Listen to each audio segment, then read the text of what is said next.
ஹிந்துஸுக்கு வந்து பார்த்தீங்கன்னா 13B of Hindu marriage ஆக்டில் வந்து இந்த மியூச்சுவல் கன்சென்ட் பற்றி சொல்லியிருப்பாங்க.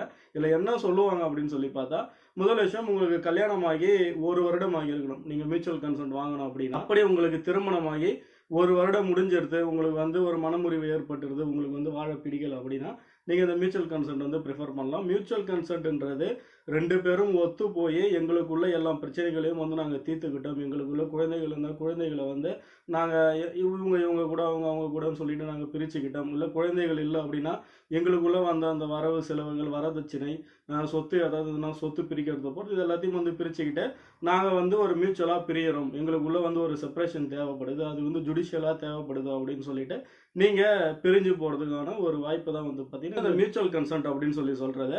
இதுக்கு வந்து ஒரு சில கிரைட்டீரியாஸ்லாம் இருக்குது. என்னென்ன அப்படின்னு சொல்லி பார்த்தீங்கன்னா, இதில் வந்து மியூச்சுவல் கன்சென்ட்டுக்கு என்னென்னலாம் ஒரு தேவை. இப்போ வந்து பொதுவாக குரூயல்ட்டி, அதாவது வன்கொடுமை பண்ணுறாங்க,